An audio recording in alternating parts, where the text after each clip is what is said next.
Mas, assim, o que é candle, né? O candle, gente, ele tem esse nome porque muitas caixinhas têm o pavio, né? E esse pavio acaba gerando uma imagem de uma vela. O japonês, né, que começou a definir os estudos dessas velas, dessas caixinhas, colocou o nome de candle e isso ficou internacionalmente registrado, tá?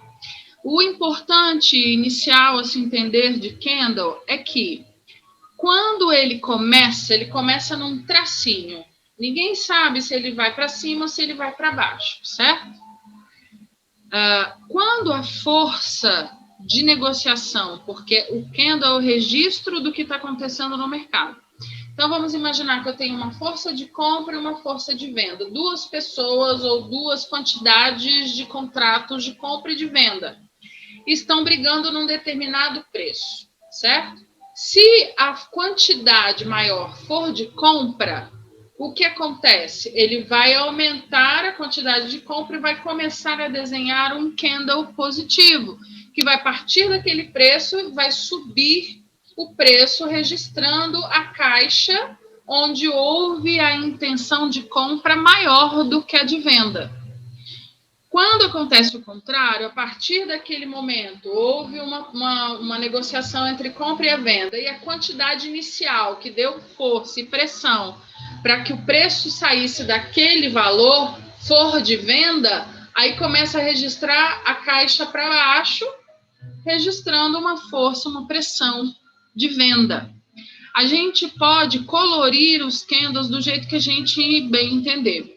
O usual é preto e branco, e verde e vermelho, tá? Eu, particularmente, gosto de usar o verde e o vermelho. Minha cabeça já está condicionada à leitura de verde e vermelho. Então, os verdes são para compra, vermelhos são os de venda, tá? Preço de abertura abriu aqui, ele tem uma pressão de compra e ele se movimenta para cima. E o preço de fechamento é onde fecha a caixa, tá?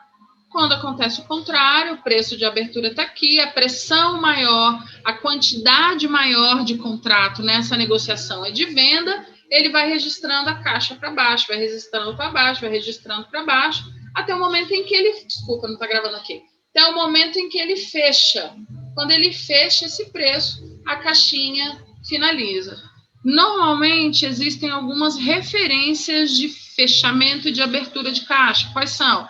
Depende do gráfico que você está. Se você está no gráfico de minutos, ele vai rodar no canto inferior do gráfico, na tela embaixo, os minutos que estão rolando naquele gráfico, tá? Se for dia, ele vai ficar o dia inteirinho na movimentação de um candle só. Se for de 15 minutos, ele vai demorar 15 minutos para definir se ele subiu, se ele desceu, se ele subiu, voltou e desceu. Ele vai demorar 15 minutos para passar para o próximo candle. 5 minutos, vai demorar 5 minutos para fazer o candle, tá? E existem outras referências que não são temporais e que também registram em candles. A gente tem Renko, que são quantidade de pontos, a gente tem trades, que são quantidade de negócios realizados, a gente tem quantidade de vários itens diferentes, aí tem o de linha, que já não é em candle, tem vários gráficos, tá? Mas os candles, eles têm essas referências.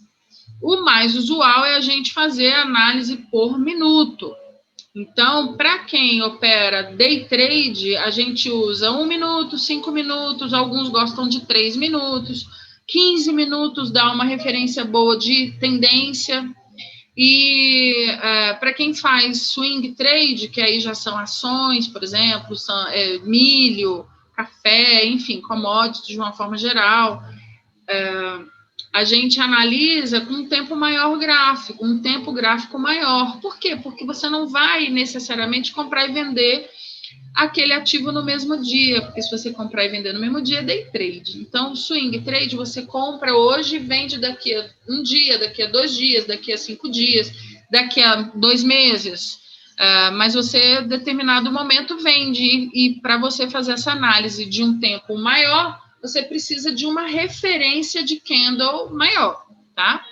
Então, para swing trade, normalmente eu uso diário ou semanal, dependendo da leitura técnica que eu vou fazer desse ativo. E aí é um pouquinho além do que a gente tem agora para discutir. Então, vamos deixar essa questão de análise do tempo versus o gráfico, o ativo que eu estou discutindo, um pouco mais para frente. O importante agora é entender que abriu e a pressão foi maior de compra, ou seja, mais contratos de compra, ele vai subir, ele vai registrar verde para cima. Se abriu o candle e ele está registrando para baixo, significa que a pressão maior é de venda, beleza?